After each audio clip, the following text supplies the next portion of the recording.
ওয়ালা তাহিনু ওয়ালা তাহজানু ওয়া আনতুমুল আ'লাউনা ইন কুনতুম মুমিনিন।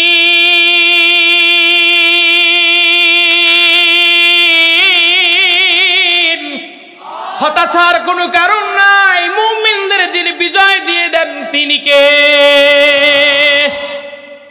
মুমিনদের বিজয় দেয় কে? সবাই বলেন কে? আল্লাহ। কষ্ট লাগতেছে? খারাপ লাগতেছে? আমার ভাইরা, আমার বন্ধুগণ, তাহলে আর কিছুক্ষণ চলবে তো নাকি? আমার ভাইরা, আমার বন্ধুগণ, আমার আপনার রাসূল তিনি আল্লাহকে বন্ধু হিসাবে গ্রহণ করে নিয়েছিলেন। রাসূলকে এক পর্যায়ে কাফেররা টার্গেট নিয়ে ফেললো, রাসূলকে তারা হত্যা করবে না, তারা পারে না, সাফল্যমণ্ডিত হয় নাই। আমার রাসূল দাওয়াতি কার্যক্রম যখন চালাতে লাগলেন, ঠিক এমন সময় একদিন আবু জেহেল চিন্তা করলো না মুহাম্মাদের সঙ্গে পারছি না, তখন তিনি চিন্তা করলেন এখন এই পর্যায়ে সবচেয়ে বড় সন্ত্রাস হলো হাবিব বিন মালিক। হাবিব বিন মালিককে তিনি দাওয়াত করে নিয়ে আসলেন সৌদি আরবে। নিয়ে আসার পর মক্কায় নিয়ে আসলেন। হাবিব বিন মালিককে স্বর্ণখচিত চেয়ারে বসালেন, আর একটা স্বর্ণখচিত চেয়ারে আবু জেহেল বসে আছে। ঠিক আবু জেহেল এইবার ডেকে বলছে, মুহাম্মাদকে ধরে নিয়ে আসো। মুহাম্মদ রাসূলুল্লাহ সাল্লাল্লাহু আলাইহি ওয়াসাল্লামকে যখন তারা ডেকে নিয়ে আসলেন, আমার নবী যখনই আসবেন, রাসূল আসার পর আবু জেহেলের টার্গেট হলো মুহাম্মদকে আমি বসায়া দিব।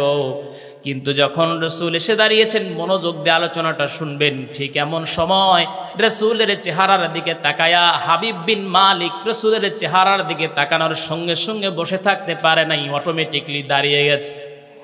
কবি এই জন্য বলেন, ইয়া সাহিবাল জামালি ওয়া ইয়া সাইয়্যিদাল বাশার মিন ওয়াজহিকাল মুনিরি লাকাদ নাওয়ারাল কমার। আমার ভাইয়া, ইয়া সাহিবাল জামালি, হে দুনিয়ার শ্রেষ্ঠ সৌন্দর্য, হে মানব, ওয়া ইয়া সাইয়্যিদাল বাশার, দুনিয়ার শ্রেষ্ঠ মানুষ। আমার ভাইয়ের রাসূলের চেহারার বর্ণনা এমন করে দিতে গিয়ে তিনি বলেন, রাসূলের চেহারা থেকে যেন চাঁদটা যেন আলোকিত হয়ে গেছে। এমন করে তিনি কবিলে এমন করে রাসূলকে নিয়ে লিখেছেন। ঠিক আবু জেহেল যখন হাবিব বিন মালিককে নিয়ে আসছেন, রাসূলকে দেখার সঙ্গে সঙ্গে হাবিব বিন মালিক দাঁড়িয়ে গেছে। আর যখন দাঁড়িয়ে গেছে, মানে ক্ষমতাধর ব্যক্তি যখন দাঁড়িয়ে গেছে, আবু জেহেল তো বসে থাকতে পারে নাই, আবু জেহেল সঙ্গে সঙ্গে দাঁড়িয়ে গেছে। হাবিব বিন মালিক রাসূলকে দেখিয়ে বলে, আপনি চেয়ারে বসেন। সঙ্গে সঙ্গে রাসূল বসে পড়েছেন, আর হাবিব বিন মালিক বসে পড়েছেন। ক্ষমতার চেয়ার শেষ, শেষ, ক্ষমতার চেয়ার শেষ। আল্লাহ পাক দাঁড় করে দিয়েছেন। এই জন্য আল্লাহ পাক বলেন, ওয়া তুইজ্জু মান তাশা ওয়া তুযিল্লু মান তাশা, সম্মান যিনি দেন আবার অপমান যিনি করেন তিনি কে? মিয়া, সামনে আগাবা, ভেবে চিন্তে আগাতে হবে তোমাকে। আমার ভাইরা, আমার বন্ধুগণ, এইবার আবু জেহেলের মেজাজ এমনি খারাপ ছিল, আরো বেশি খারাপ হয়ে গেল। আবু জেহেল ডেকে বলছে, ও মুহাম্মদ, জীবনে কম জ্বালালি না, আজকেও জ্বালা ডেকে নিয়ে আসলাম, আজকেও তুই এখানেও জ্বালাতে আসলি। হাবিব বিন মালিক এইবার ডেকে বলছে, ও আবু জেহেল, কি বলো, এমন সুন্দর চেহারার মানুষ কি কাউকে অত্যাচার করতে পারে নাকি? আমার ভাইরা, আমার বন্ধুগণ, আমার রাসূল কেমন ছিলেন, রাসূল কেমন ছিলেন, এমন একটা বই আমি পড়েছিলাম, তার মধ্যে লেখা হয়েছে আমার রাসূল এমন মায়ার নবী ছিলেন, দয়ার রাসূল ছিলেন। একজন মহিলা সাহাবী তিনি চিন্তা করলেন, আমার আপনার রাসূলকে তিনি সুন্দর একটা চাদর উপহার দিবেন। আরে আমি আলোচনাগুলো পড়তে পারি না, আমার কলিজায় বিঁধে যায়।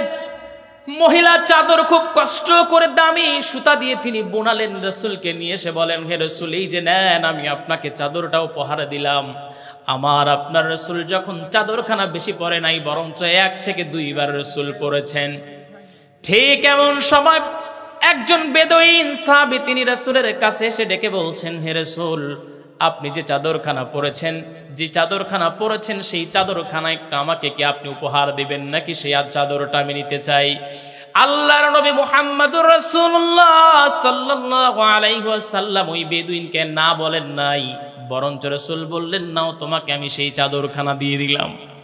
আমার রাসূল উপহার পেয়েছেন। আমার ভাইরা, আপনাকে যদি কেউ বলে তোমাকে আমি 10,000 টাকা দেব, তোমাকে যে একজন সম্মানিত মানুষ একটা চাদর উপহার দিয়েছে, সেই চাদরটা আমাকে দিয়ে দাও, দিবেন নাকি? বলবেন না হুজুর এটা কেনা না, এটা হলো আমার গিফটের জিনিস। রাসূল দিয়ে দিলেন। এইবার ওই মহিলা এসে দেখেন রাসূলের চাদর নাই। বেদুইনকে ডেকে বলে, বেদুইন তোমার কি হুশ জ্ঞান নাই, কাণ্ড জ্ঞান নাই? তুমি রাসূলকে উপহার দেওয়া চাদরখানা তুমি রাসূলের কাছে চেয়ে নিলা। এইবার লোকটা ডেকে বলছে, ওই মহিলা ডেকে বলছে, তুমি যেই চাদরখানা নিয়েছো এই চাদরখানা কেমন করে পরবা যেটা রাসূলের গায়ের সঙ্গে লেগেছে? আমি মনে করি এই পৃথিবীকে যদি এক পাল্লায় দিয়ে দেওয়া যায় আর রাসূলের চাদরকে যদি আর একটা পাল্লায় দিয়ে দেওয়া যায়, আমার রাসূলের চাদরের পাল্লা আল্লাহর কাছে ভারী হয়ে যাবে। এই চাদর নিয়ে আর একটা ঘটনা আছে। রাসূল বয়ান দিতেছিলেন, একজন যুবক সাহাবী তিনি আসলেন। আসার পর রাসূলের সামনে তিনি দাঁড়িয়ে আছেন, বসার কোনো জায়গা নাই।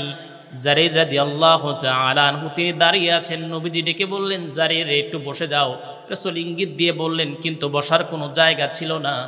আমার আপনার রাসূল সঙ্গে সঙ্গে তার গায়ের সঙ্গে একটা চাদরও ছিল, চাদরখানা জারিরের দিকে নিক্ষেপ করে বললেন, তুমি বসো। জারির রাদিয়াল্লাহু তাআলা আনহু ওই চাদরখানা নিয়ে একবার চুমু খান, একবার মুখের সঙ্গে লাগান, একবার বুকের সঙ্গে লাগান।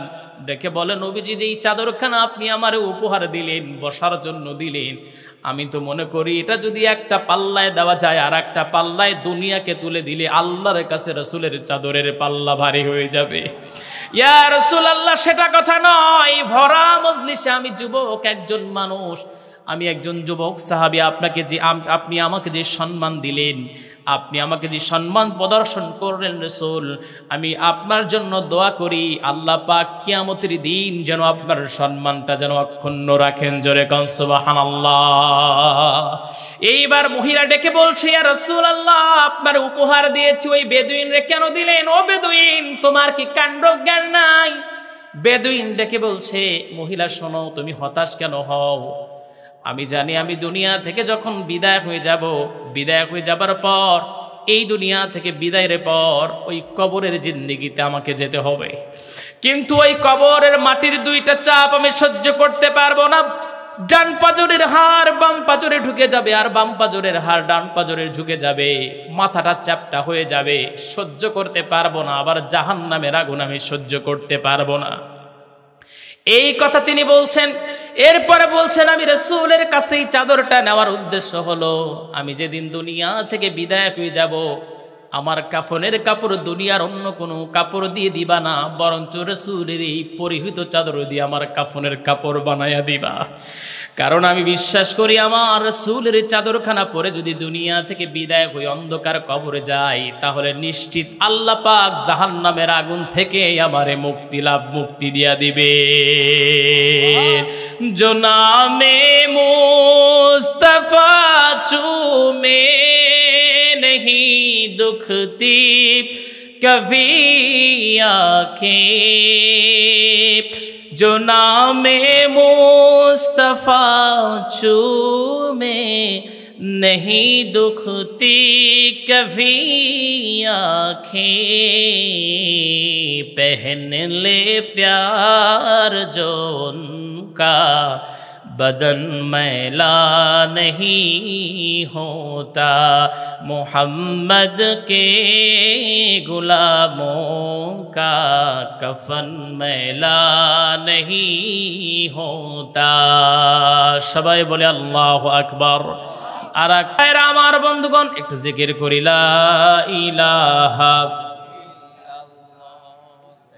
কথা বললে তো কষ্টটা হবে, কথা বললে তো ডিস্টার্ব করেন না, বুঝুন না, কিছু লাগবে না, আমি কিছু খাই না, লাগবে না। লা ইলাহা লা ইলাহা লা ইলাহা ইল্লাল্লাহু মুহাম্মাদুর রাসূলুল্লাহ। সবাই বলি সাল্লাল্লাহু, আর একটু জোরে বলি সাল্লাল্লাহু। আমার ভাইরা, আমার বন্ধুগণ, এইবার রাসূলকে আবু জেহেল ডেকে বলে, মুহাম্মদ তুমি একটু চাঁদটা দ্বিখণ্ডিত করে দেখাও। আসলে উদ্দেশ্য হলো ও জানে যে রাসূল চাঁদ তো দ্বিখণ্ডিত কেউ করতে পারবে না। এই যে অপমান করতে চেয়েছিল, কিন্তু মুমিনদের আল্লাহ পাক বিজয় দিয়ে দেন। আমার রাসূলের সম্মানার্থে রাসূল যখন শাহাদাত আঙ্গুলি দিয়ে ইশারা করেছেন, চাঁদটাকে যিনি দ্বিখণ্ডিত করে দিয়েছেন তিনি কে? আমার ভাইরা, আমার বন্ধুগণ, আপনারা কি অপমান করতে চাইবে, অপদস্থ করতে চাইবে, কিন্তু তারা কোনোদিন পারবে না। কারণ আপনার বন্ধু যখন আল্লাহ, সকল ক্ষমতার উৎস যেহেতু আল্লাহ, তাহলে আপনাকে অপমান করবে, অপদস্থ করবে এমন ক্ষমতা পৃথিবীর কারো থাকতে পারে?